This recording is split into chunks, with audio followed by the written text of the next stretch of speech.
Hey, what's good, YouTube and Twitter? Welcome back to Sunday Stack. This is episode 5, and today I want to talk to you about the danger of being sidelined. Now, I'm bringing this up because I've heard a lot of comments about people being stabled up, and while I think it is important to have some level of risk management, the time to really be stabled up is during the bear market. And I think a lot of people are so used to this market where you are incentivized to be a trader. And what happens is you just feel safer having your money in stable coins. But then the question becomes, what are you going to do when the real move happens? So let me sort of walk you through that and also get through today's topics. Before we get into it, as always, if you haven't done so already, hit that like button, share the video, subscribe on YouTube, follow me on Twitter so you keep getting the content. Also, if you want extra coaching, guidance, and support, I have the links to my paid services down below. Well, they will be after this video. And in today, we're going to go through the regular topics. So as usual, let's kick it off with a market update. I'm going to talk to you next about why timing the market is bad. Then we're going to talk about trust and why it's really hard to trust everyone. I gave a little bit of sort of preamble to this in the last episode where I talked about people who are, purposely lying or stupid. Then I'm going to sort of go into a little more detail on my portfolio and sort of why I've structured it this way. I thought about sort of what I shared last week, and while it was accurate, I felt like I didn't sort of share enough sort of reason, okay? And then I want to talk to you about the importance of an exit plan. And probably you're like, Brown Jet, who needs an exit plan? We haven't even started, right? Well, the thing is, these pumps happen before you know it. And if you're sitting there waiting for the pump to make an exit plan, your exit plan is going to suck. You are literally going to be super emotional and you're not going to be able to actually follow through. So we'll talk a bit about that and sort of the importance. And then we'll sort of get into the question section. I also have a giveaway, another $100 to, this time I'm going to draw between 3 potential winners for our Infinex challenge. So let's get to crypto. It's been a pretty, even though like if you are looking at this, you're like, oh my God, crypto hasn't moved. The week was somewhat positive. In the last 7 days, crypto has gone up somewhat decently. Bitcoin about almost 9%, Ethereum 12%. You know it's weird when Ethereum's doing well. XRP 11.5%, BNB 7%. Sol actually outperformed, which was very interesting. The majority of that move happening in the last 2 days. Let's just say like reality is that Solana has been overperforming to the downside and underperforming to the upside with sort of this exception. Now, if you remember last video, I sort of went through this. I always love to go through this, sort of the fear and greed index. We're now sitting flat dab in the middle at 50%. And if we go and look at the 1 year, let's just go through this right here, right? You guys remember this, right? At the sort of peak of the tariff and the sort of questions around the Bitcoin strategic reserve and the digital asset stockpile, right? We had massive buying opportunities. But you also had a pretty good, decent buying opportunity last week on the 23rd when Bitcoin was around 100K. In fact, it dropped to 98,000. And from a fear and greed perspective, it was 37. And like I always tell you guys, I'm not telling you that you have to buy these, but I see so many people who wait, they don't buy in these areas. They wait until we get to neutral or greed. And that's when they feel comfortable buying. You know why? Because this is consensus. This is when everyone is like, yeah, man, Bitcoin is going to go to the next all-time high, 125K, 150K. But then down here, people are like calling for Bitcoin going to 30K. You know what I mean? And they won't buy it. In fact, over here at Bitcoin below 100K, or even in this case, even 100 or 101, people were calling for 92. In fact, I thought 92 would happen. But the moment we got the retracement at 102 or 103, I flipped bullish and I bought Bitcoin like I said I would. So you have massive opportunities to buy in very well. A lot of people choose not to take it. This won't be your first time. This won't be your last time. Please look at this chart. it will literally be like a lighthouse for you and help you understand when the, not perfect, but when a good time is to either dollar cost average on your buys, or to just sort of basically sort of, buy in way higher. Also, it's a good lighthouse to when to sell, right? I'm not saying you have to sell in greed, but obviously just take a look, right? When we were in extreme greed, I think those are the times you want to consider selling. Those are the times when it's never going to feel like it's over, but you really want to start taking chips off the table. If you don't do that, you're going to be sidelined and upset and potentially looking to sort of capitulate much lower. Now, if we take a look at the altcoin index, on the other hand, we are literally in Bitcoin season this entire year, with the exception of May, where we had about 1 week where we were closing to the middle, not even to altcoin season, but we were approaching the middle part of this chart. The last time we came very close to altcoin season was at the end of November, early December. I remember this because I thought that we were going to get there. I had basically sold 95% of my Bitcoin, and I sort of shared that in our private group, bought alts, and then that didn't work out very well. But I mean, it is what it is. And then obviously kind of reverted back once I noticed the altcoins were slipping and sort of Bitcoin was going to keep growing. In this case, altcoins are just completely getting hammered. We need to see looser monetary policy, and sort of we need to see Bitcoin breakout. Bitcoin's got to make a new all-time high for altcoins to do well, which sad to say, because a lot of people jumped into altcoins expecting that was how they were going to make a lot of money. But if you zoom out and sort of take a look at sort of how Bitcoin has performed this cycle, all the way from the bottom of like 15 or 16,000 up to 110K, it's about a 7x. And most people's altcoins are down like over like 70% in some cases, right? Obviously not the strongest ones, like Sol's done fantastic from like $30 or $20 all the way to 200 something and back down. But if you take a look at other altcoins, they have not done well. Just very, very poor. XRP did like a 5x. ETH did like probably like a 2-ish x. Didn't capture the 4x all the way to the high, but it is what it is. Now, somebody who I constantly remind you guys to sort of check out is Dr. Profit. Now, I know a lot of people sort of may not like his approach.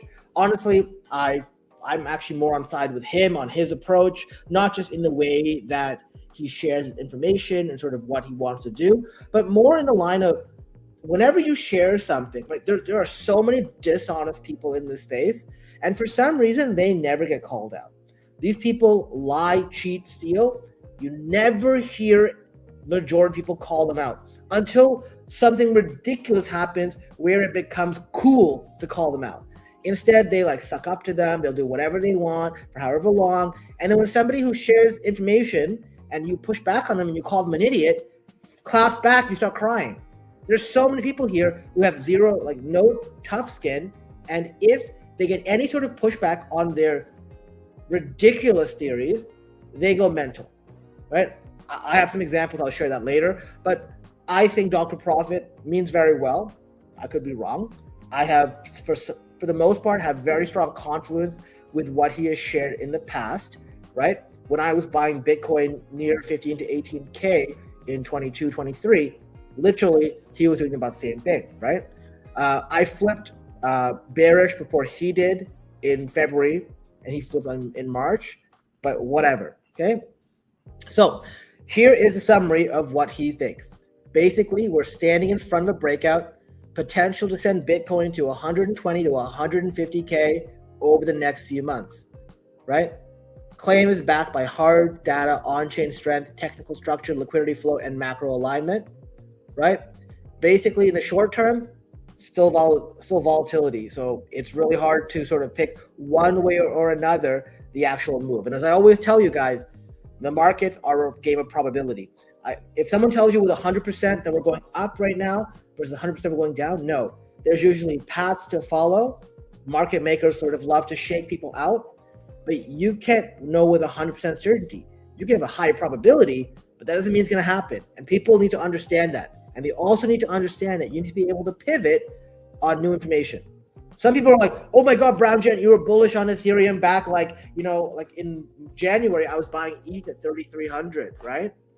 All of a sudden February comes, I sell all of my ETH at 2,800. Like, Brown Jet's an idiot. What's he doing? But I pivoted. And because I did that, I was able to get a cost basis of about $2,100 for my Ethereum stack by selling pretty much all of it, 70% of it in February, buying down at 2,100, buying down at 1,600 and 1,500. If I didn't listen and didn't pivot, guess what? But there were people in the comments going, oh my God, Brown Gents, like, I can't believe it. Paper hander buys at 3,300, sells at 2,800. No wonder he's making a YouTube channel. He can't make money. He needs ads. Yeah, man, my 10-cent videos are really paying the bills, So as a trader, you need to be able to cut out the noise and get straight to the point. So option one, this is the least likely, which is we break out from the bull flag that I'm going to show you in a second, move through 113K liquidity and goes to 120K with no pullback. However, it's very unlikely to happen. Here's why. Because this is what people who are in longs want to have happen. As I told you, the market doesn't go straight up and it doesn't go straight down. Because if the market went straight up, people who are in leverage longs would be printing well. And market makers can't have that. They need them to lose. They need to make money off them. So what do? They need to shake them out. They need to send it up and down, chop them to pieces, and then send in the direction that needs to happen, right? They can sort of stall. So this is why I don't think it will likely happen. This is what he's saying too. Market makers know that. They've seen the script before. They don't like parabolic moves without a shakeout happening before, right? Option two, you get a rejection at the bull flag breakout and revisit 90 to 93K. Or we get a liquidity grab at 113 and then slam down to 90 to 93K, right? Obviously, 93K is not bearish, right? 92K was sort of what I was expecting for a long time. But the idea here is if we get there, we add to our positions, right? This is why you shouldn't be all in, but you should be looking for an opportunity to size in and then take profits at near resistance, right? You add a support, remove at resistance. This is how you make money in crypto while still holding a significant spot bag. So I will include all the stuff here. You can see here's sort of the bull flag, right? Up, down, and we're literally very, very close to resistance. And the expectation is unless we go to 113 and get that liquidity right now, we're likely to reject, come back down here to around like 97, 98K, then potentially go to 113 and potentially then go back to 93K or move up. Don't know. We'll have to play it by ear.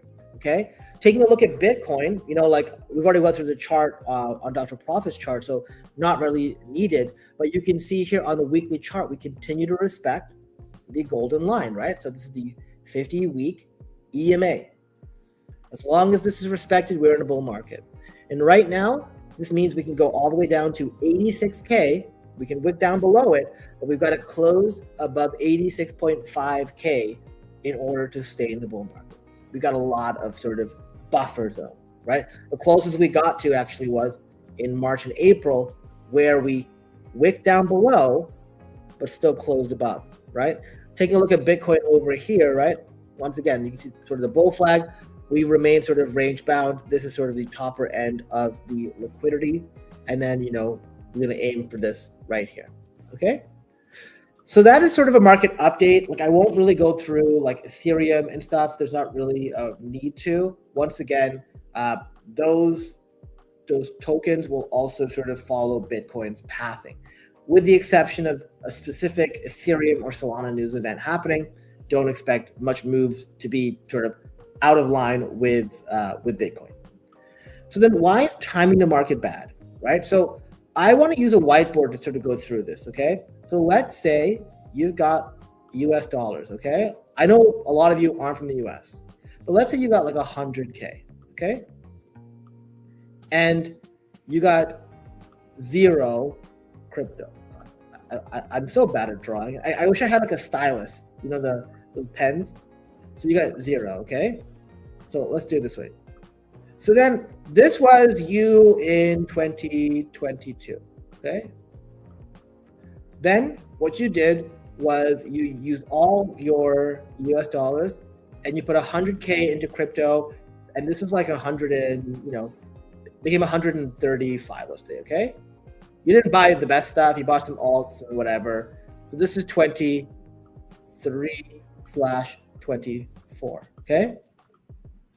Then what happened was you got destroyed, like not destroyed, sorry, but things didn't work out too well, okay? Let's say you got massively punched in the mouth by what was happening to altcoins.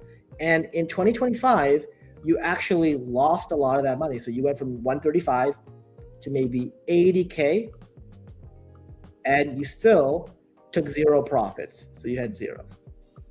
So what did you do? You swapped this. You basically put the 80K back here, and you have 80K in, actually, let's do this. Let's make it easier. Let's say you put most of it back. So you put most of it back. You now have 70K in stable coins and 10K in crypto. And you're like, hey, I don't want to get screwed. So I'm being very careful because I want to buy the bottom. You have no idea how many people do this. So many people have reached out to me with a strategy, maybe not as extreme, but things like this, where they seem to think that, hey, the market's going to basically wave a green flag. Hey, come in, it's ready to go. We're so ready. It's time for you to invest. It never happens like that. It never happens like that, right? Most people, right? You see Bitcoin coming down here, right? And let's go to the weekly chart. So to make this so much easier to explain. So I'll come back to the whiteboard after, okay? So let's say we are here, okay? So you don't sell your Bitcoin here. You believe the hype. You believe it's going to like 150K. But you know what? We come here and you're like, all right, Bitcoin goes to like 90K. And you're like, I'm out, okay? At 90K, I'm out. God, I'm so bad at drawing like these things. So at 90,000, you're out, okay? And then you basically are like, all right, when it goes to 80K, I'm going to buy, okay? So the 80K comes, and you're like, okay, 75K. All right, cool. 75K comes, 70K. And you're like waiting for a price that never comes. And then what happens? Goes up, goes up, goes up, goes up. And most people, here's what they do. They end up buying higher than where they sold. I know so many people this happened to. Be honest with yourself. Has this happened to you as well? Where you get, not only do you get greedy to the upside, you don't want to take profits up here, but you get greedy to the downside. You sell and then you don't want to scale in. You don't want to buy a piece. You literally wait. Every time the price goes down, you're like, it's going to go down more. Because every time it goes down, you're like, oh my God, it can keep going down. And then when it starts going up, you get afraid. Why? Because you don't want to miss the next run. So typically what happens is people hold out until it goes above their sale price and they'll capitulate sometime later. There are some people who, if we go back to, I'm going to use Sol as an example. This was someone in my private group. This was back in 24. So let's go back to the summer of 24, right? So let's go to the Japanese carry trade, okay? So the Japanese carry trade happened the week of August the 1st. I was at Trevi Fountain in Italy.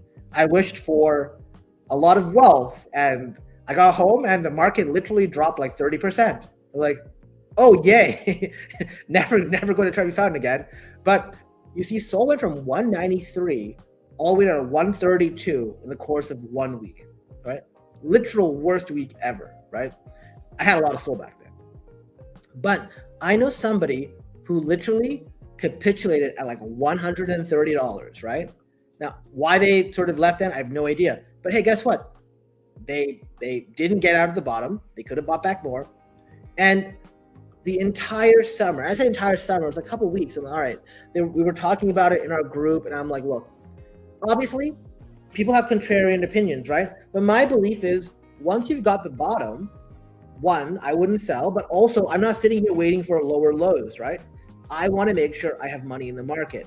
So what do? Well, I make sure I buy in. So I had my Sol at 130, right? That was a Cheeto in the door moment. I had my ETH at 2,200, which ironically is not far off from where it is now. And I would stand pat. And what happened was we didn't really see much of a move until November 5th, right? The US election, where crypto just literally skyrocketed over the next 3 weeks, right? You went all the way from like sold at 155 to sold at 260, right? This was absolutely insane, absolutely insanity. But guess what happened? I get a message. Hey, guess what, bro? I bought sold over here at 240. I'm like, you sold at 130 and you bought at 240. And because they felt they missed out, right? I'm not gonna say the person's name. They literally did like a massive leverage long, and then they literally had this happen. And they were like down almost 6 figures. And I remember like getting on an emergency call with them. Maybe it wasn't 6 figures, like mid 5 figures. And I sort of helped them figure out a way to sort of get their position appropriately sized by closing other things. And then when they were lucky to have the Trump pump happen, right, with the coin. And I remember telling them to close it on this day. In fact, I think I tweeted out what they wrote in our private group as sort of like a mini testimonial, if you guys saw it on Twitter. But literally, these are the things that happen. Why? Because people choose to exit near the bottom, right? This goes back to the sort of fear and greed thing, right? This is when everyone is telling you it's over in these areas. It's dead. So people start cutting their bags down here, and they'll add to their bags up here, cut their bags down here. And if you can literally flip this, you're golden. And it's a hard thing to change, but once you go through it enough, you're good. So this is why I come back here. For those of you who have you have basically have the majority of your portfolio in stable coins, here's my question for you. How are you going to make sure that you're having the position that you want when go time happens, right? Because if you're sitting in stable coins, I see people, some big people on Twitter who have like more than half their portfolio in stables, half their crypto portfolio in stables, right? Because it's okay to have cash in the bank. Don't listen to people who say some nonsense about that. But if you have your crypto portfolio and you've literally like stabled up and you're sitting here, my question is, what are you waiting for, right? If you have a sort of reason, fine. But you need to make sure you have a very good invalidation, right? So just like we have risk management on our trades, what I would implore you to do is, okay, great. At what point do you go, okay, now I want to be fully in the market, right? Because remember, if you look at, most of these charts, the majority of the moves happen on a few days. This is in the crypto and in the stock market. And if you're not invested for those days, you miss out on pretty much most of the year's gains, right? Think about the 3 weeks in November, the first 3 weeks of November, right? Literally, the majority of the crypto gains in that year came from that. And also, I believe, like early March, right? Feb to March, right? These were like the massive weeks. The 3 here, Feb 26th, March 4th, March 11th, and then November 4th, 11th, and 18th. If you were invested for those 6 weeks, you made a killing, right? This is just showing you sold, but all the alts did incredibly well.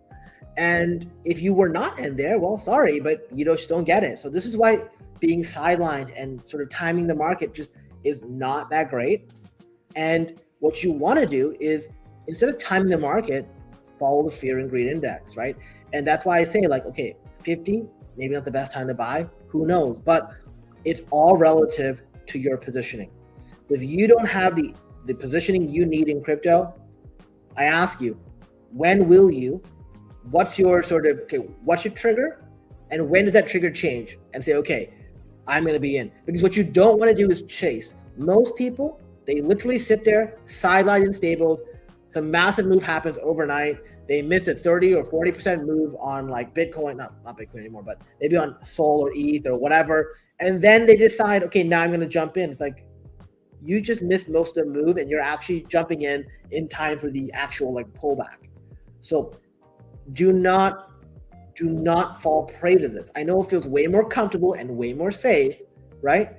But you want to be stabled up in bear markets or when the greed or extreme greed signal is on. When we are in neutral or fear, it's insanity to sit there and being like, okay, I want to be fully stabled up, right? I can understand being stabled up in greed and extreme greed, but not here. It just doesn't make that much sense, right? And like I said, figure out your plan and stick to it, okay? So the next thing I want to talk about is why you can't trust everyone, right? So let's go through sort of an example here. You probably recognize this person, BitBoy, right? Ben Armstrong. This is an article on CNBC. He one of the many coins that he promoted, basically like that was a scam. A lot of these people, right? A lot of people in crypto, they don't care about you. They care about their bag. You're just a sort of a trick to them, right? They see you as exit liquidity. This applies to influencers as well, right? And when I say influencers, I don't mean like these kind, but I mean the ones on YouTube who make videos every day talking about the latest airdrop opportunity. The reality is there can't be a new airdrop opportunity every single day. There just isn't, right? There are actions you can take, but that does not mean that they're worth your time. And anyone who will sit there having you run on a wild goose chase either doesn't know what's good, or they're more than likely needing to monetize your eyeballs. And because of that, they need to come up with a new video every single day, right? They need to come up with something. Otherwise, who's going to pay the AdSense revenue? Or maybe they're getting a promotion. You have no idea how many sort of projects have reached out to me saying, hey, can you promote us? There was one, for example, on Galaxy. Hey, we'll give you like, I think it was $1,000. Just put this in your video as an airdrop action. And it was just some quest to do. And I literally said to them, none of this is in line with my brand. I would never tell people who watch my videos to do this stuff. So this makes zero sense, right? Obviously, there are others who are like, oh, promote our NFT, promote our coin, whatever. Those are easy things to say no to. But you have to understand, they don't even have to be shilling a pump and dump on you. If they're sending you to waste your time, that's bad enough as it is. So just ask yourself that question, right? Like, how can there literally be something to do every single day? And it's gotten so much worse with Kaito. Now, Kaito is actually very, very good from an InfoFi perspective. And let me tell you why. In the past, it was actually better to keep all the information to yourself, right? Like there's a lot of places, there was these mints or this thing going on or whatever that people didn't talk about. And the reason for that was there was no benefit, right? I shared a lot of stuff. I shared everything that I knew, but I remember things like the Celestine Sloth Mint was kept hush hush, whatever, right? I only found out about it after, when people were like, oh, can you talk about this mint? Because they minted it for 1 Celestia and they wanted to sell it on people for like, $8,000, just once again, people trying to make money off their own bags using people as exit liquidity. And what's really cool about Kaito and InfoFi is it promotes information sharing and rewards it. And what that does is you have a collective hive mind that is constantly sharing and refining information. So you have a lot more educated people in the space because in order to rank well in the mind share, not only do you have to post content about the subject matter, but you also need to engage with others. So you end up reading a lot more content around the project. And it's just like you get these sort of pieces that fit together and people just become smarter as a whole about all of these initiatives. And when things are going on, they're very much shared. There's a flip side to this though. And I saw this happen with virtuals, right? You probably remember. People have asked me, Brown Jen, why do you keep rubbing it? Why do you keep, tapping yourself in the back and patting yourself in the back and saying, oh, I call virtuals? It's because half the people I told this to told me I was wrong. When you share something and you're being authentic, like there was no benefit. Let me tell you something. There was zero benefit for me to say any of these things. There was zero benefit for me to wave the red flag and tell you guys it was pretty much over for virtuals in its current form. Near the top, I was telling people this maybe with one red candle into Iris and Solus and the other big virtual launches, right? I remember in a Sunday Stack a few weeks ago, I even covered that, right? Before I made the video. And basically, most people chose not to say a word. Now, obviously, this is a big problem with InfoFi because you get slashed for saying negative things about projects. Even if they're true, even if they're criticisms, they don't like it. It's kind of like censorfy in that sort of sense, right? So I was getting like 10,000 yapping points, which is sort of the currency to bid on Genesis agents. I started talking about, what I'm sharing, right? And my yapping points got like 1/10 because of this, right? Because of FUD. And I had people come after me, oh no, this is just a market downturn, really, whatever. And now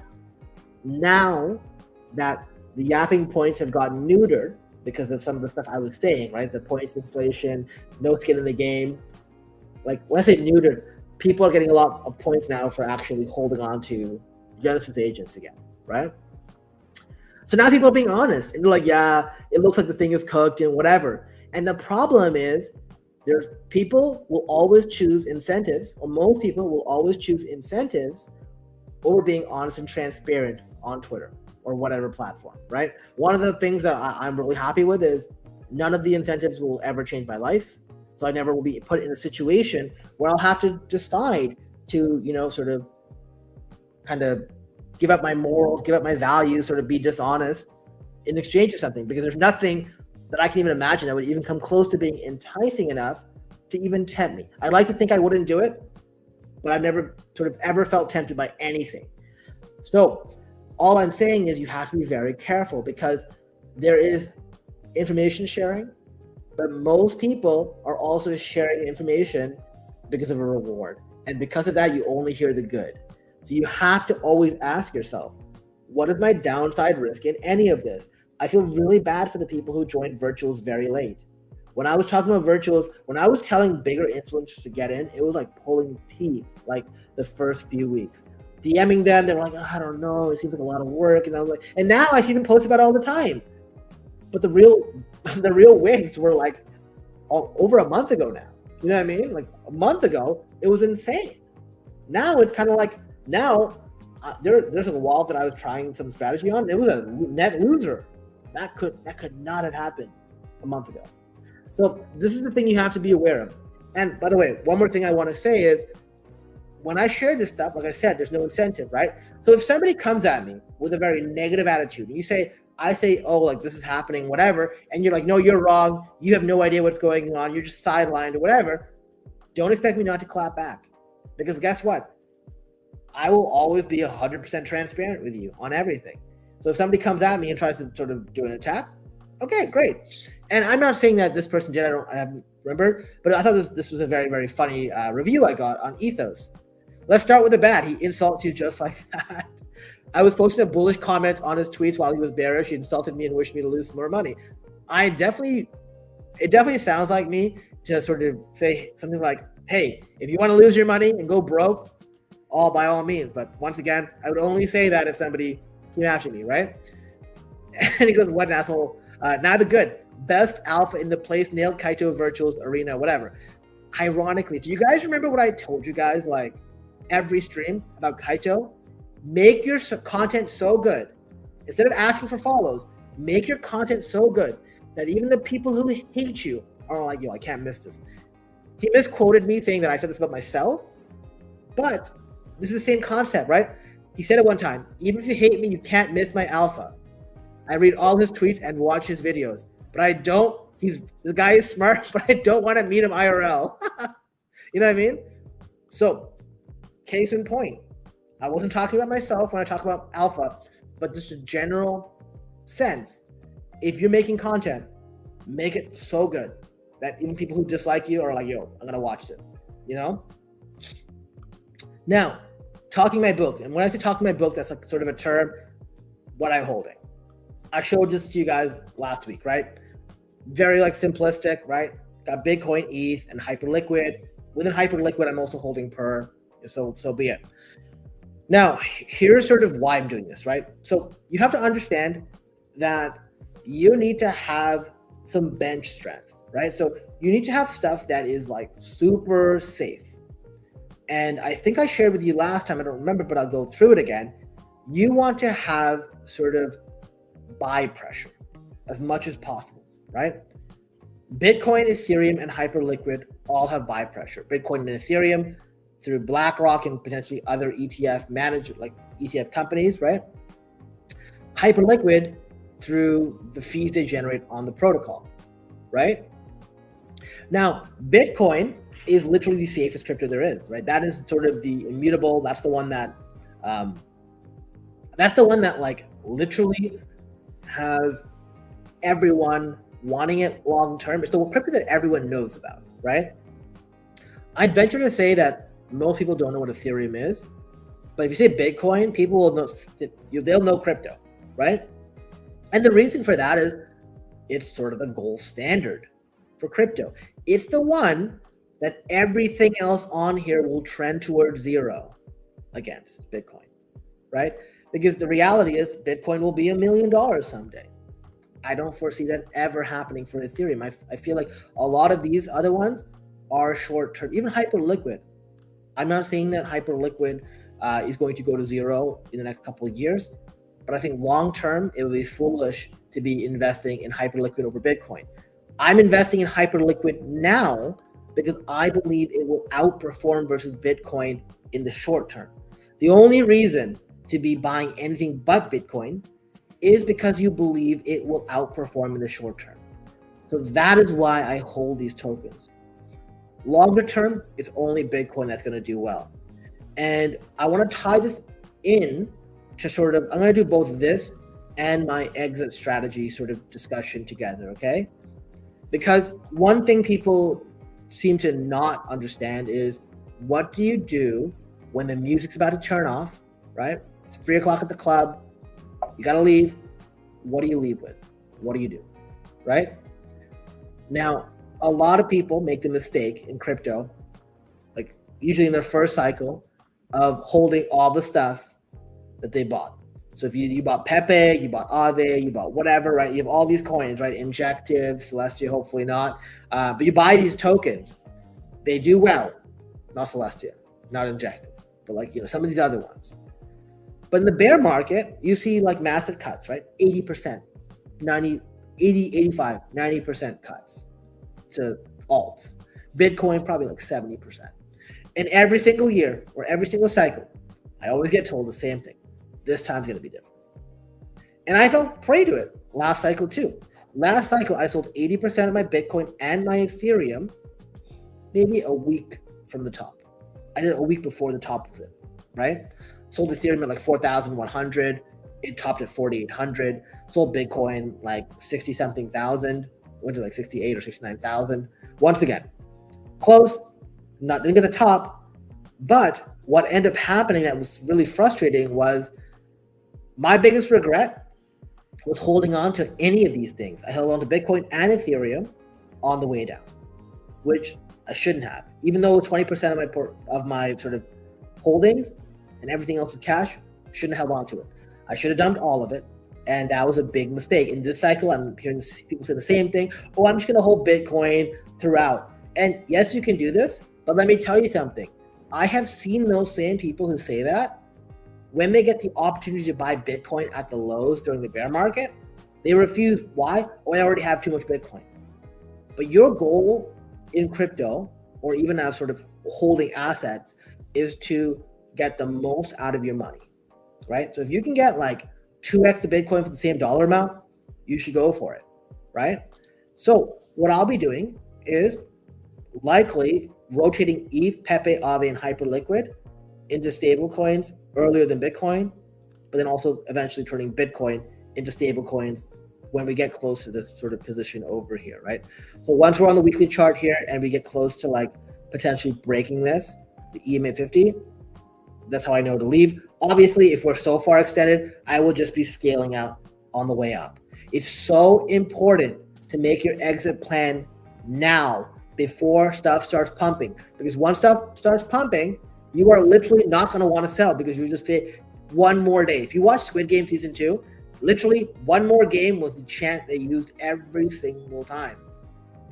Not to ruin sort of what happened, but literally, if you know anything about Squid Games, people just keep saying, okay, one more. And eventually the whole thing falls apart. So over here, you can see like what's it called? Like the institutions buying over here, right? Like it's absolutely crazy to see like how poorly retail does. Retail loves to buy near these tops, but they never like to buy at the bottoms, right? And then eventually they end up panic selling near the bottoms, or they hold it and wait for the next cycle. But once again, do you really want to wait? Now, I know people are saying, okay, well, we're not going to have a traditional 4-year cycle, right? Probably not. But I do expect an extended bear market, because it is not just the end of the crypto cycle. The real estate cycle is coming to an end as well. And 2026 should see a massive recession, right? This is not me saying this. This is literally one of those like predetermined chart things, right? So 2007, 2008 was the last one that they predicted. The next one was 2026, right? The 18.7 year real estate cycle. So because of that, here is sort of what I plan to do, okay? So going back to my crypto portfolio, my stock portfolio, and cash, lucky for me, I live in Dubai, so it's a little easier for me to do this, but I will be liquidating my entire crypto portfolio, likely by the end of this year. Obviously, it depends on where we are in crypto and sort of the signals. I will then be looking to purchase gold. And the reason for that is I believe gold will outperform in a market that's very low risk appetite, right? I would rather hold that than US dollars. And the reason for that, once again, is I believe people will be running towards sort of a flight to safety. And that is what gold tends to do very well at. And then, and this is sort of my plan, the plan is basically to wait for sort of these recession bottoms and then use that money to buy assets that have sold off significantly. A lot of people love to be very well positioned in Meta and whatever, right? All these random assets. But what you need to be very good at is being okay with sitting on the sidelines, saying, okay, I'm not going to buy. It's got to be the best deal in the world. I'm not going to nibble on the way down, right? So Bitcoin drops 40%. Let's just say, don't start buying it. Wait till the smoke clears. Don't catch a falling knife, right?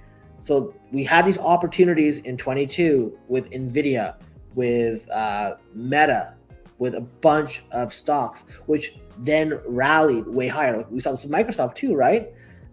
Think about how much money you can make being able to buy real estate at low prices, equities at low prices, right? And that's why I want gold, because I believe gold will outperform while all of these others will not do well. So that is sort of my kind of 1 to 2 year plan.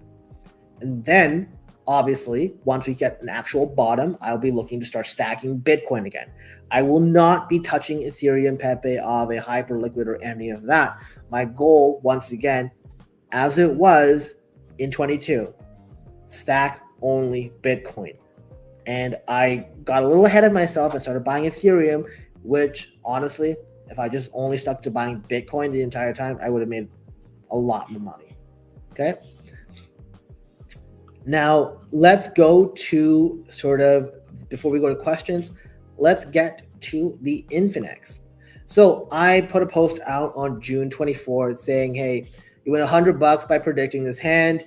All you had to do was guess the 5 cards.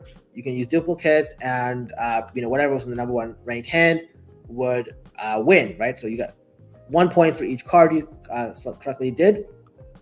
We only had 3 participants, and they all got 1 point each. Ironically, and just so you know, Harsh and Monica, pretty sure that these are both like the same family or whatever, right? Bansal. It's just not a coincidence. So it doesn't matter. We only had 3 participants, so I'm going to draw from the 3, and the winner will receive $100. Okay. Also, special mention to OX Asta, unfocused OX Asta, who would have won had he submitted on time. Cool. So let's do this right here. We got 3 people. Let's just spin.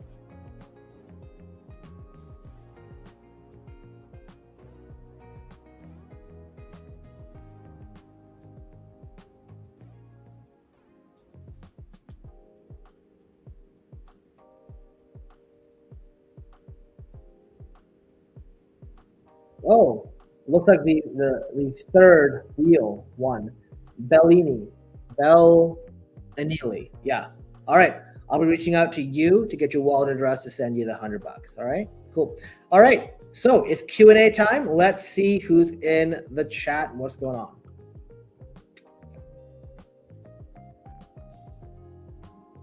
All right. We got Urahara X2. The X-Stream is running at quite a lag. Really? Why is that? That's so weird. Thanks again for always giving raw alpha. You're not a problem, Akeli. Hey, Lyric. Hi. Nikhil, very relatable topic. Nice. I swear, bro, if I miss it again this time. This one. I wish I remember what I was saying then. 1205. What was I saying then? Probably the crypto market or something. GM Jen, honored to join your live stream again. Yeah, cool. Thanks. Sup, BG? Hey, JP. Sol ETF coming up. Yeah, I did see an announcement on Binance. JP, do you think I buy one ETH today or wait for a better price? It depends on a bunch of factors. How much would that one Ethereum be in the grand scope of your portfolio, right? I personally, so I'll tell you something. I've been doing some longs on Ethereum on Backpack today at 24.35 or 24.40. So I don't think it's that bad, but depends, like I said, how much your portfolio is worth and how much that would make of it. And also how much position you have, right? Like if you're sitting in mainly stables, then yeah, I would want to get a position, not financial advice, of course. Thanks for the XC video. I'm looking forward to leveraging the information. Yeah, not a problem, Clinton. Glad you checked it out. I'm not sure if I buy ETH or Hyperliquid. I think it's kind of late for Hyperliquid. I don't think it's that late for Hyperliquid. Honestly, like you had a really good buying opportunity at like $31 or $32 last week. I believe now it's like 38 or 39. If you're going to farm Hyperliquid, maybe it's good to buy Hyperliquid tokens. Otherwise, like ETH is safer than Hyperliquid, don't get me wrong, but Bitcoin's even safer than that, right? Like ETH, I'd like to think is going to go to like, I think ETH is going to go to like 10,000 this cycle. And we haven't even broke through all-time highs. And Bitcoin's at like, what, 107 or 106, whatever it could be, right? Probably 107. And I think 150, 175K is likely a top. So even with that, I think ETH is a better bet at this point than that. Hyperliquid will likely go to at least $80 to $80 to $100 this cycle. So make your pick. I think ETH is fine. I think Hyperliquid has a way more upside to it, if that makes sense. What's your opinion on gaming and RWA? Oh my God. Gaming is just garbage. Like gaming in crypto has just not worked. And the reason gaming has done so poorly is when people come to crypto, like if you see people like Orangey and other people who are very like good at gaming who came here, you know, the best game is winning money. And people like just making money, and there's so many better ways to make money than sort of some of these play to earn games like DeFi Kingdoms or whatever models they had. I just think that gaming infrastructure tokens will do well, but they haven't ran very well. So it's like Superverse and Beam and stuff like that. They typically run the last during sort of altcoin season, but we haven't gotten any of that. So that's the problem. And RWA is another problem, is like it really counts on sort of what the asset backs. And if you saw what happened to Ohm token, what a shit show. I personally would avoid both of those right now, and I would focus more on like you can see what my portfolio looks like, right? Bitcoin, ETH, and Sol. Not Sol, Bitcoin, ETH, and Hype. It's just way more safe for me, and I can get some very outsized returns that way. Up to you though. Just got in from the pool bet. Nice. Yep. Bitcoin seems like it's ranging, no real good pump flush run. I mean, like I said, it's raging, right? Like the thing is, the market makers want you to get complacent and then they send it. That's just the reality of it, right? If everyone's sitting there and they know it's going to run, they're going to sit there and wait. The whole idea is to make you complacent. And then once you get out, if you ever watch that Office Space, the start of Office Space, it's like a guy waiting in a line in traffic. And every time he switches to the other lane, the lane he was in starts going. And that's sort of how I see Bitcoin and other tokens. Like you move your money, and then the next day the thing just runs. Like you just don't want to do that. That's RSI indicator on the bottom. Yeah, you're talking about here, right? Like on this chart. Where is it? I hit the stupid thing. Like here. This is the RSI. Is what you're referring to? Yeah.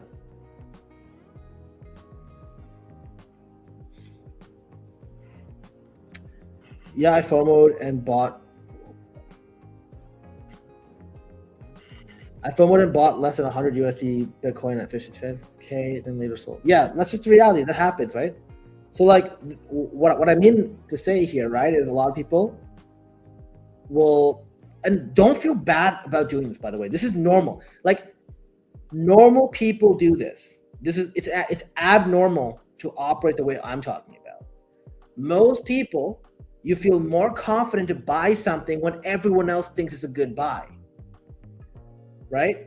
And then you don't want to buy it when no one else wants to buy it. But in markets, it's the reverse. And that's why markets are so hard for people, because it goes against the way we're biologically programmed. I'm guilty of buying like you. Yeah, not a problem. Hey, Sanjay, we all have been there.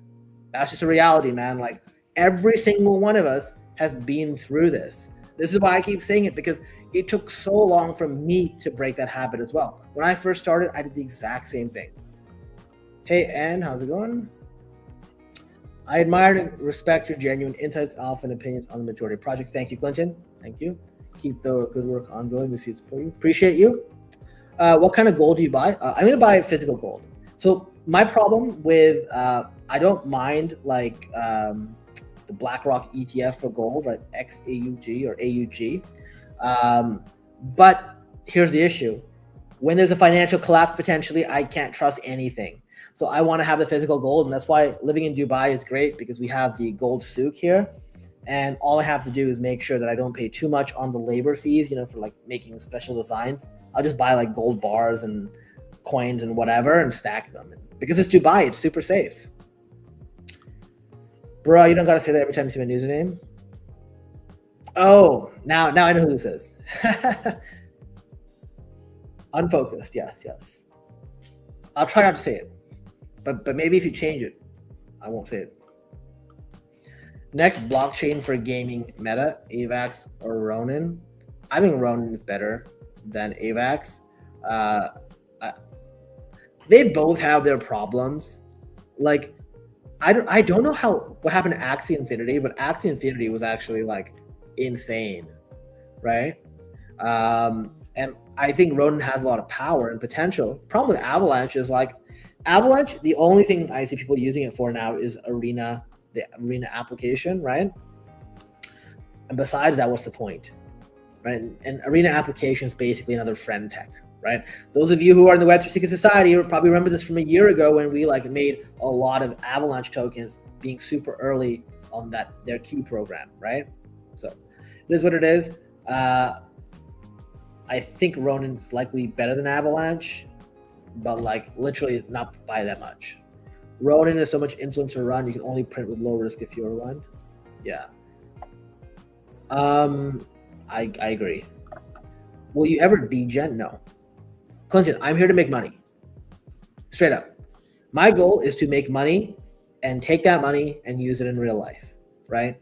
And every single month I buy myself something nice when I have a good month. So I was telling this to somebody the other day. I bought like a Dior bag.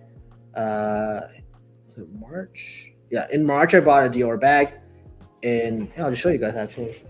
So, I'll just show you the last 3 months, okay? So in March I bought this Dior bag, okay? In April I bought this Van Cleef bracelet, and then in May I bought this Cartier love bracelet or whatever. Seems like a way better deal to me than degenning and burning my money on stupid things. At least these things hold their value and I can wear them outside or whatever, you know what I mean? So I'd rather do that than degenning And honestly, once again, like your goal here is to maximize how much money you make and minimize what you lose. And I think those bad habits are actually what's going to cost you money. Okay. All right. Good stream. Good night. All right. Have a good night, man. And with that, looks like we're at the end of the hour anyways. End of questions. Guys, thank you for tuning in. Hope you enjoyed the video. Hit the like button, share the video, subscribe, follow, and don't forget, do not feel bad about being stabled up if you are, but please ask yourself what your plan is. Are you planning on buying assets? When do you change your mind? When do you pivot? Have those things in your mind and make your exit strategy for the next 2 years now before your emotions are engaged when you start seeing all those green candles. All right. So with that, have a good night and I'll see you later. Bye.